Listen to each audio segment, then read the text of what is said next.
Thank you to all the panelists for joining us. So to begin the conversation, I won't take much of your time. The topic of the discussion is digital governance and citizen-centric services, leveraging technology for urban efficiencies. Mr. Manoj, sir, you come from CREDAI, Bhopal. As we heard in the last panel, he also raised this concern that financing becomes, a critical challenge when it comes to urban development. What is your take on that? Secondly, can adoption of, let's say, more transparent and more efficient digital systems, can that be a help or can that be a solution? Basically provide them a more better runway to have better developments.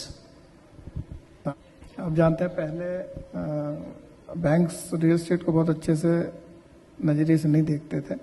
RERA के बाद transparency चूंकि बढ़ी है तो अब ये चीज़ें आसान हो गई हैं।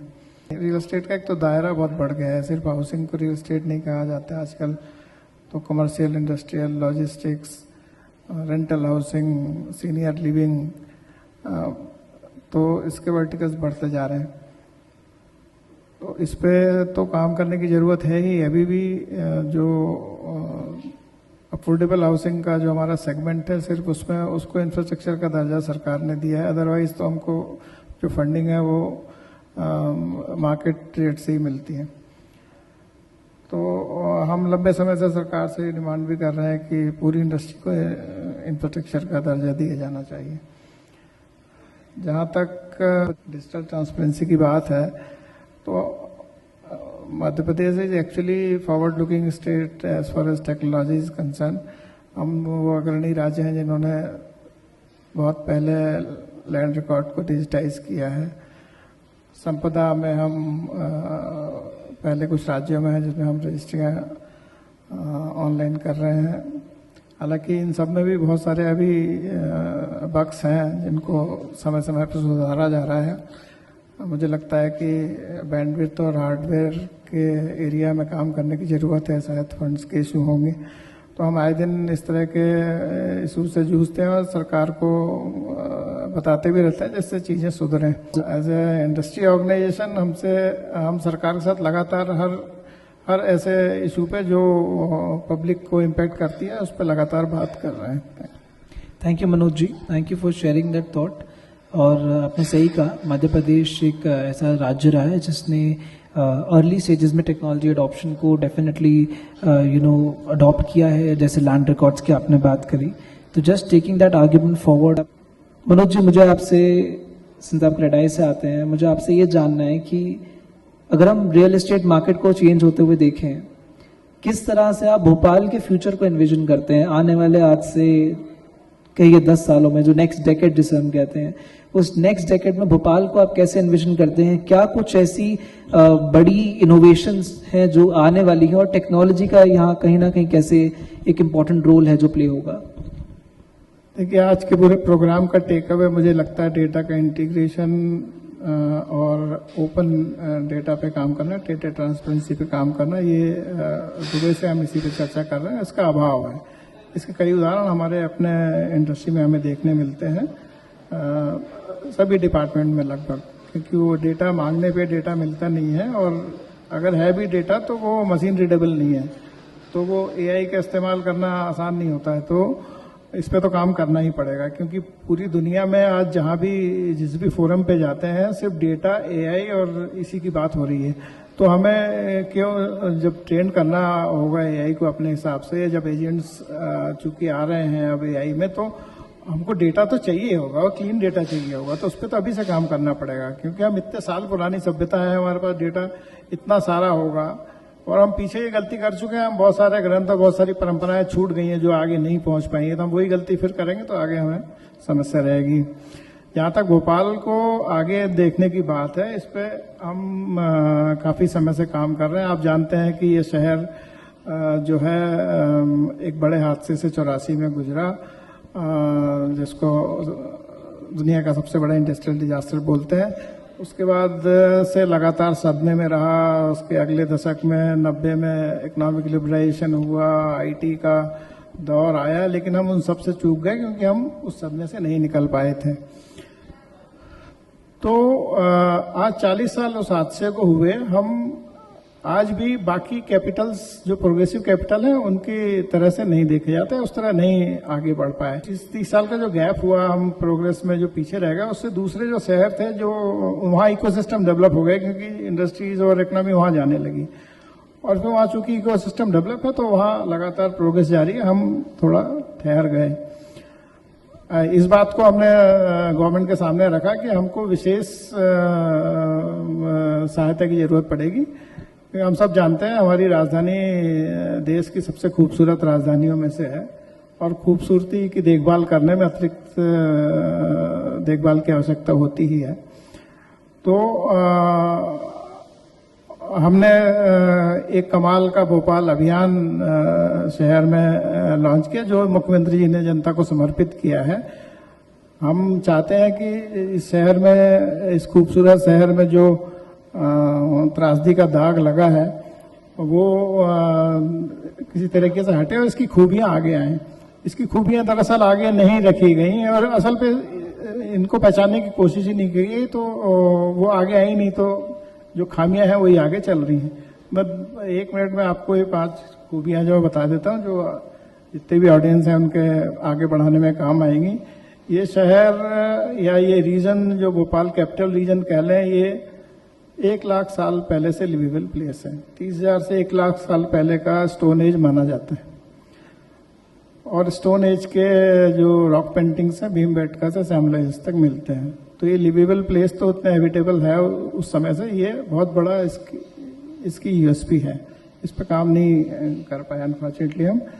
1000 साल पहले राजा भोज ने इसको स्थापत्य वेद के आधार पर प्लान किया था। जो उनका ग्रंथ सम्रांगण सूत्र था जब मिला, तो ये स्थापित हुआ कि उनके 10वें अध्याय में जो नगर रचना लिखी हुई है उसी हिसाब से ये चौक का एरिया बना हुआ, जो जूम करके देखने पे आज भी जीवित है।